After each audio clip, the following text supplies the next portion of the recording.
Donc, bonjour à tous et à toutes. Bienvenue à cette première vidéo d'une série de plusieurs sur les risques naturels, donc sur le module risques naturels en géographie. En fait, avant de commencer cette vidéo, donc on va commencer à expliquer le contenu de cette vidéo, j'aimerais vous rappeler quelques points en fait. Premièrement, ce genre de vidéo, je l'ai fait pour vous, pour que ça soit plus facile euh, de comprendre et d'apprendre certaines notions importantes du module de risque naturel. Et deuxièmement, euh, dans les vidéos, vous allez voir, moi je reprends en fait mes des diapositives de PowerPoint. Ces vidéos-là vont vous permettre de compléter vos notes sur Notability. En fait, c'est pas tout le contenu des vidéos qui est à prendre en note, c'est seulement ce qui apparaît sur votre écran en rouge et en italique. Donc, vous allez voir que au fur et à mesure des PowerPoint, il va y avoir des choses qui vont être en rouge et en italique.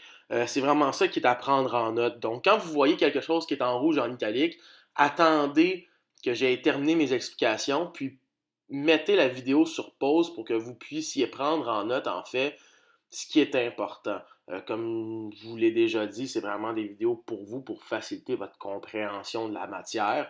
Et puis, j'espère que vous allez aimer et j'espère que ça va vous permettre de mieux comprendre, de mieux apprendre la matière liée au risque naturel.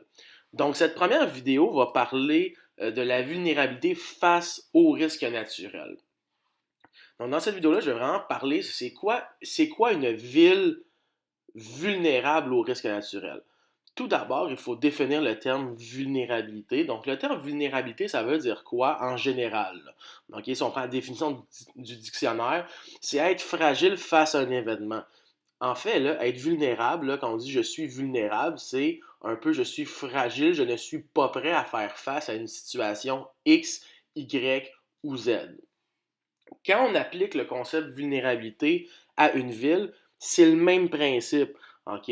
Le terme vulnérabilité, vulnérable, garde le même sens. En fait, quand on dit une ville vulnérable au risque naturel, c'est une ville fragile qui aurait de la difficulté à résister adéquatement à une catastrophe naturelle. Donc, je vous donne un exemple. Si une ville X, on dit que cette ville-là est vulnérable, donc si par exemple elle peut être aux prises avec des éruptions volcaniques, ben si on dit qu'elle est vulnérable, ça veut dire qu'elle n'est pas prête, elle n'est pas apte, elle n'est pas capable de répondre adéquatement à l'éruption volcanique. Donc, cette éruption volcanique-là pourrait entraîner beaucoup de dégâts, beaucoup de morts, beaucoup de dommages matériels, économiques, etc. Donc, c'est ça, vraiment être une ville vulnérable. C'est une ville qui n'est pas prête et qui a de la difficulté à résister, à se protéger adéquatement, puis à faire face adéquatement à une catastrophe naturelle, peu importe la catastrophe naturelle. Il y a deux facteurs ou il y a deux causes de cette vulnérabilité-là, OK, face au risque naturel. Le premier facteur de vulnérabilité ou la première vulnérabilité, comme je l'appelle, c'est le niveau de développement. Enfin, on l'a vu dans le module tourisme rapidement, il y a deux. Un pays a souvent deux niveaux de développement, un ou l'autre de deux niveaux de développement. Soit on l'appelle un pays développé ou un pays en développement.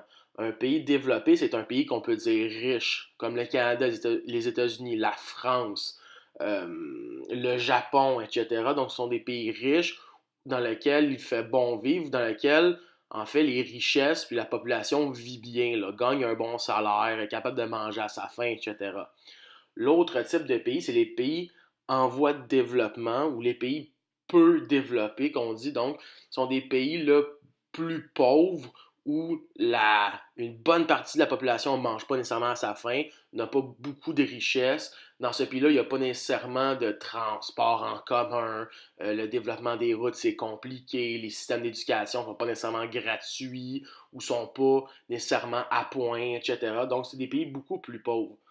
Le premier facteur de vulnérabilité, comme je l'ai dit, c'est le niveau de développement. En fait, si une ville se trouve dans un pays en développement, plus une ville euh, est dans un pays en développement, plus elle est vulnérable, alors qu'un pays qui se trouve dans un pays développé est beaucoup moins vulnérable face aux risques naturels. J'explique. Vous avez un tableau aussi sur la diapositive qui vous démontre pourquoi. En fait, un pays en développement, donc un pays plus pauvre, euh, est plus vulnérable à une catastrophe naturelle. Donc, par exemple, est plus vulnérable à une éruption volcanique. Pourquoi? Parce que, ben, premièrement, il y a peu de ressources pour reconstruire après la catastrophe. Le pays est beaucoup plus pauvre. Donc, si des bâtiments, des maisons sont détruites, ben, dans ce pays-là, on n'est pas nécessairement capable de reconstruire tout de suite après la ville ou le territoire qui est détruit. Deuxièmement, euh, il y a moins d'argent pour faire de la prévention. Donc, il y a moins d'argent, par exemple, pour passer des messages à la télé, des messages radio, avoir des technologies de pointe qui permettent de nous informer beaucoup avant, vraiment en avance de la catastrophe qui s'en vient, etc. Donc, il y a beaucoup moins de ressources. OK? Il y a moins d'argent, là. Donc, on est capable de faire moins de choses. La dernière chose, c'est les habitations, on appelle, sont plus précaires, sont souvent situées dans des zones à risque. OK? Ça veut dire quoi? Donc, je vais vous montrer des images dans quelques instants, là. C'est que les habitations, souvent dans des pays en développement, ne sont pas nécessairement faites en béton, en ciment, en briques, là. C'est souvent fait en tôle, en matériaux recyclés. Donc, ce sont des maisons de fortune peu solides. Alors, quand il arrive une catastrophe naturelle comme un tremblement de terre ou une éruption volcanique, ben, c'est balayé directement, là. Ces maisons-là ne tiennent pas le coup, s'effondrent, ce qui peut entraîner des morts. Alors que dans un pays développé, donc un pays plus riche, on est beaucoup moins vulnérable, là. On est beaucoup plus prêt à faire face à la catastrophe naturelle. Pourquoi? Parce qu'on a beaucoup plus d'argent. Donc, on a beaucoup plus de ressources, beaucoup plus d'argent, beaucoup plus de main-d'œuvre, beaucoup plus d'équipements pour reconstruire tout de suite après. Il y a une maison qui a été détruite aux États-Unis après un tremblement de terre, ben, quelques mois après ou même quelques semaines après, cette maison-là peut être reconstruite. Il n'y a pas de problème. Là. OK, on a beaucoup d'argent aussi pour de la prévention. Il y a des messages télé, des messages radio, il y a des technologies de pointe par exemple, aux États-Unis pour avertir s'il y a un tremblement de terre, s'il y a des tornades, etc. Les gens sont informés systématiquement à la seconde près que quelque chose se passe.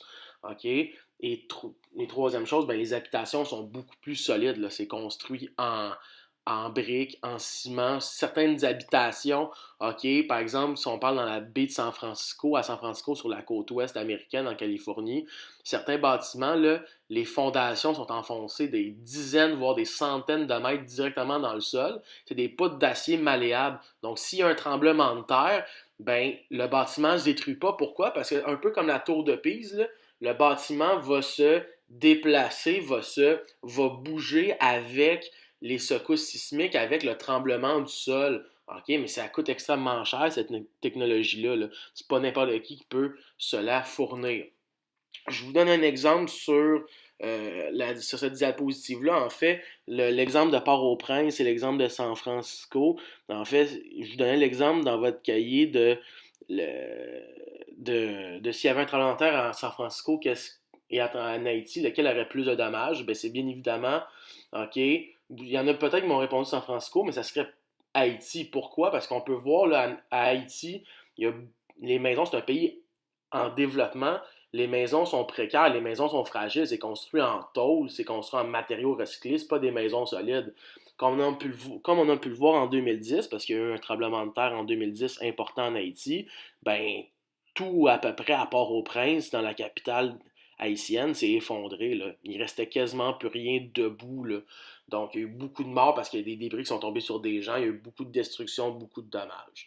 Et je donnais l'exemple aussi de San Francisco. Ben, à San Francisco, OK, comme je vous dis, il y a beaucoup d'argent mis dans la prévention. Donc, les bâtiments qu'on construit, on les construit avec des technologies qui permettent aux bâtiments de résister à des secousses sismiques. OK? Oui, pour avoir plein de dégâts, parce que on peut voir, là, il y a des bâtiments en verre, il y a des bâtiments en béton haut avec du verre, de la vitre. Mais En fait, là, à San Francisco, on serait beaucoup plus capable rapidement de dire, OK, il y a une secousse sismique qui s'en vient ou qui a eu lieu il y a quelques secondes. Voici ce que vous devez faire. Voici les plans d'évacuation. Il y a beaucoup plus d'argent qui pourrait être mis dans la recherche de survivants aussi, dans la reconstruction. Donc, ça serait plus facile pour San Francisco de faire face à la catastrophe naturelle, là. Le deuxième facteur de vulnérabilité, rapidement, c'est, on appelle la densité de la population. Donc, je vous répète, là, je vous invite à peut-être à peser sur pause immédiatement pour prendre ça en note, par ça, écouter mes explications, là.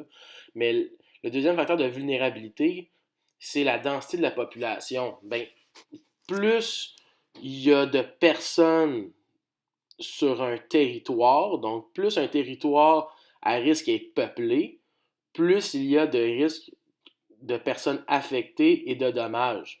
OK? Donc, par exemple, des morts, des maisons détruites, etc.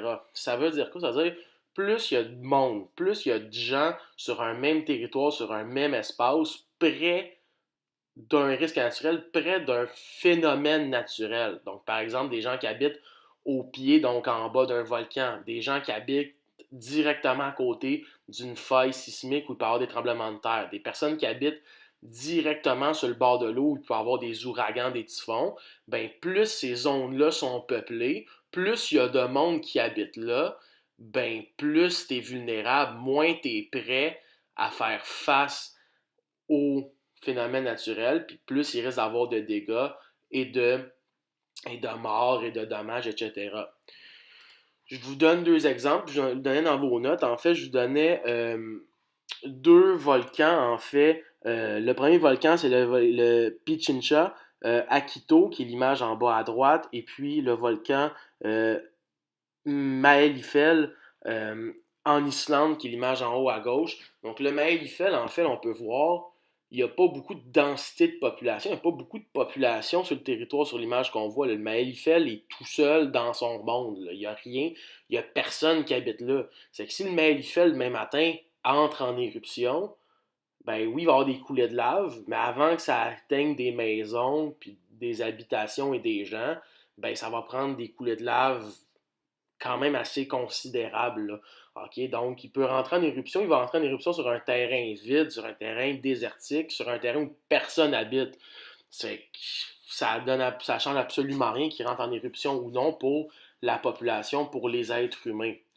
Alors qu'à Quito, là, le Pichincha, en fait, là, s'il rentre en éruption, vous pouvez voir sur l'image, là, la ville de Quito est carrément construite sur les flancs de la falaise, sur les flancs de la montagne du volcan. Donc, si le volcan entre en éruption, les premières choses qui sont touchées, c'est les habitations, les maisons des gens, là. Les premières choses.